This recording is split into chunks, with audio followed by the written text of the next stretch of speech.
Order দিছিল camera, আহিল মানি বেগ। অনলাইনত সামগ্ৰী ক্ৰয় কৰি বিপদত যুৱক। অনলাইন সামগ্ৰী ক্ৰয় কৰাটো আজিকালি এটা ট্ৰেণ্ডত পৰিণত হৈছে। যিকোনো সামগ্ৰী অনলাইনত ক্ৰয় কৰিয়েই ভাল পায়। কিন্তু এই অনলাইনত সামগ্ৰী ক্ৰয়ৰ অভ্যাসে মাজে মাজে মানুহক বিপদতো পেলায়। ৰূপৈহাটৰ এইজন লোকে অনলাইনত এটা কেমেৰা অৰ্ডাৰ কৰিছিল। ছুপাৰ কাৰ্টত অৰ্ডাৰ কৰিছিল কেমেৰাটো। ছুপাৰ কাৰ্ট মাৰ্কেটৰ পৰা এটা ৱেব কেমেৰা অৰ্ডাৰ কৰিছিলোঁ। নিৰ্ধাৰিত সময়ত ডেলিভাৰী বয়ে কেমেৰা লৈ আহিল। কিন্তু পেকেট খুলিহে লোকজন হতভম্ব হৈ পৰিল।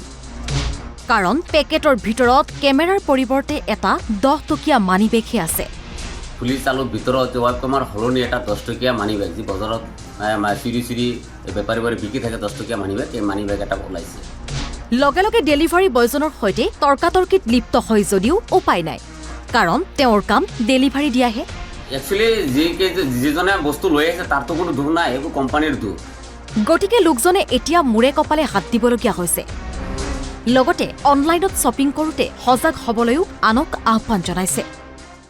মই অনলাইনৰ পৰা ছুপাৰ কাৰ্ট মাৰ্কেটৰ পৰা অনলাইনৰ পৰা এটা ৱেব কেমেৰা অৰ্ডাৰ কৰিছিলোঁ, যাৰ মূল্য আছিলে 598 টকা। আৰু সেই অৰ্ডাৰটো আজি অহাত মই অৰ্ডাৰটো ৰিচিভ কৰিলোঁ। ৰিচিভ কৰাৰ পিছতে মই খুলি চালোঁ ভিতৰত ৱেব কেমেৰাৰ সলনি এটা 10 টকীয়া মানি বেগ, যি বজাৰত চিৰি বেপাৰীবোৰে বিকি থাকে 10 টকীয়া মানি বেগ, এই মানি বেগ এটা ওলাইছে। গতিকে অনলাইনত বস্তু কিনা মানুহক মই আহ্বান জনাম, যাতে আপোনালোকে অনলাইনৰ পৰা বস্তু কিনোতে সাৱধান হয়।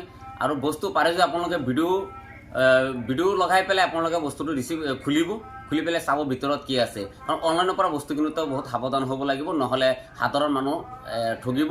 কাৰণ এনেকেই সাধাৰণ মানুহক ঠগাই আছে আজি বহুত দিনৰ পৰা। কেইদিন আগতো এটা মোবাইল অৰ্ডাৰ কৰিছে এজনে 18,000 টকা মোবাইল অহাৰ পিছত যেতিয়া বাকচটো অ'পেন কৰি পেলাই চাইছে ভিতৰত শিলগুটি এটা আছে। গতিকে এনেকেই ঠগবাজিত যাতে মানুহ নপৰে তাৰ কাৰণে মই আহ্বান জনাইছোঁ। ঠাইখনৰ নাম কাছখেতি। আপুনি কেমেৰা অৰ্ডাৰ কৰিছিলে? কেমেৰা অৰ্ডাৰ কৰিছোঁ, যিহেতু মই কিন্তু একচুৱেলি যিজনে বস্তু লৈ আহিছে তাৰতো কোনো দোষ নাই, এইবোৰ কোম্পানীৰ দোষ।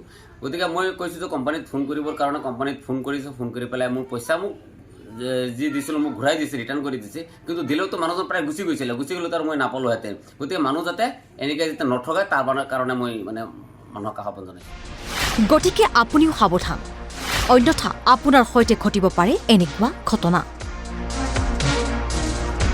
ৰূপৈহাটৰ পৰা গুলজাৰ হুছেইন, অসম লাইভ 24।